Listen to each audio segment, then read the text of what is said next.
Scheduling. Probably one of the biggest things when it comes to manufacturing is scheduling. So you have to make sure you plan your schedule and then control your schedule. But how do we do that? Well, one tool that we use in scheduling is a Gantt chart. So we visually show our scheduling data. So somebody should be able to walk up to your Gantt chart, take a look at it, and go to the day they want and look down, and they can see what's going on that day. And they can see, in this case, they can see what's going on, who's doing what. It could be there. You can see what product they're working on this one. They can see where they're at. It's visual information where they can get quick answers. And it's adjustable.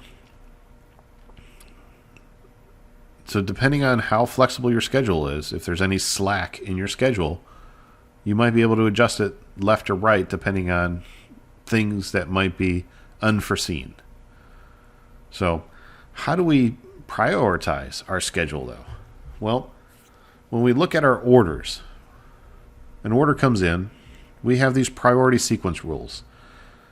And we can look at them as separate, or we can combine some of these rules. Most common, though, that you'll see is the first come, first served rule. So you process the orders in the order they came in. Something that simple. And that's usually how most companies do it. However, there's some companies that look at the earliest due date. Like if you ordered something and it was for 3 months from now, well, they don't need to work on it right now.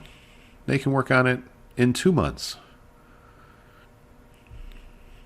So if we look at it with the earliest due date, a company can take a look at all their orders and then work on the ones that are due the soonest, where they have to get those out. The third one here is the shortest processing time. How long is it going to take to get the order done? So they can knock out the little ones first. So if you're picking items out of a warehouse, you might think the orders that have only one item might be the shortest processing time. And then on the opposite of that one is the longest processing time. So these might be the orders that have 10 or more items if you're picking them out of a warehouse, because they take longer. You can't take them all over to shipping until you have all 10 items. So they'll take someone's time up a lot longer. Now, like I said, companies will use these depending on different strategies. So a lot of companies use, like I said, the first come, first serve, but you can combine some of these. You might say first come, first serve, but take into account the due date. Like if it's promised to be delivered on Friday, and this order came in and you know it's going to take 2 days to ship to the customer, well, you don't have to really work on that order until Tuesday or Wednesday, right? So why do you work on it on Monday? So you might put that one off to work on maybe something else. So it depends on your company on how they do these sequence rules. So we have to look at the impact of the performance of these scheduling rules. On-time delivery. We need to know the percent of orders that are shipped on time or delivered on time, depending on how your company says on-time delivery. Because that's a factor. If it's promised to be there in 2 days, or let's say you're ordering Amazon Prime and it says, oh, it'll be there on Wednesday, well, you're going to be looking for it on Wednesday. That would be an on-time delivery. But if it's delivered on Thursday, that's not on-time delivery. And if it's delivered on Tuesday, technically that is not on-time delivery. That's early delivery. What if you were out of town and coming back Tuesday late night and your package was sitting out on the doorstep all day? Well, you see how that could be an issue? So we need to look at our order flow time. So we take our time of completion, and we had to take away the time the order was first available for processing. And that will give us our order flow time. So we can figure out our order flow time is 10 minutes or some other amount of time. And then we can use that to guide us when we're trying to pick our priority sequence rules, because that's one thing we should consider.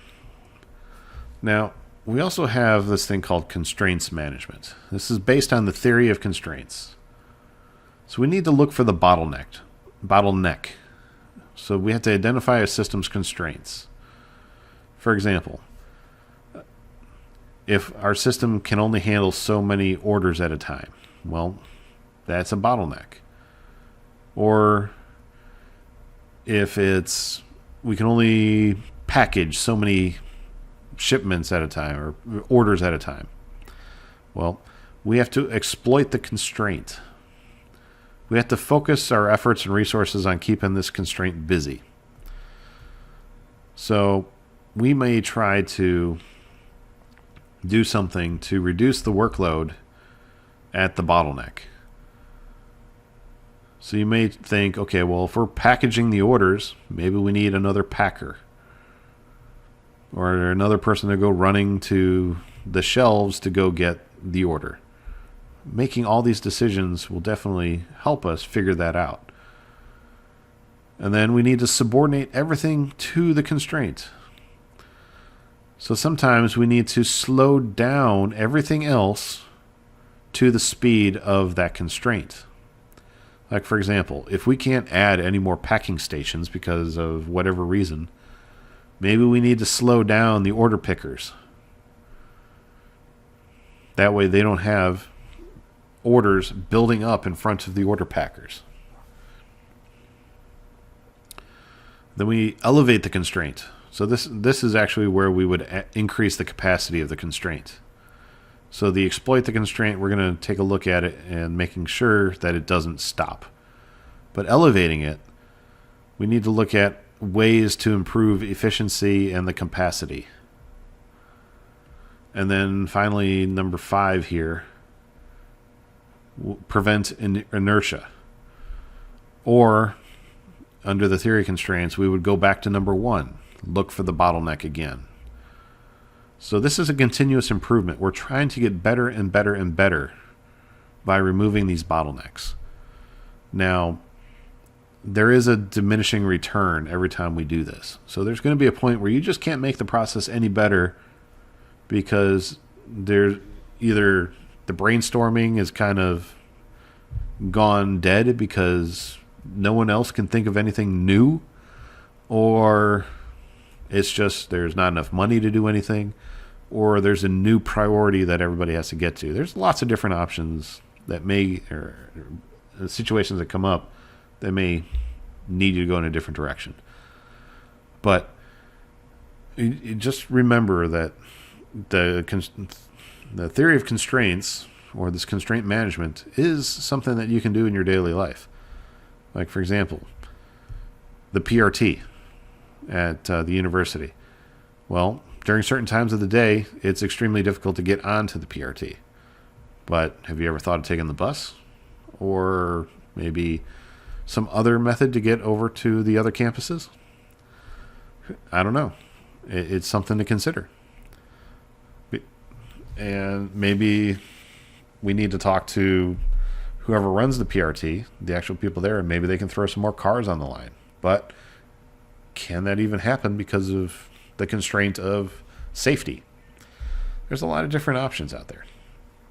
But as you are going through this, definitely consider the manufacturing, planning, and control. Because that's what it all comes down to. We're trying to plan and control. So if we can do that, we're good. So this was topic 12. I hope you enjoyed it. And next we're going to go into topic 13, and I hope you're going to be just as excited about that one too as you were about this one. All right, see you in topic 13.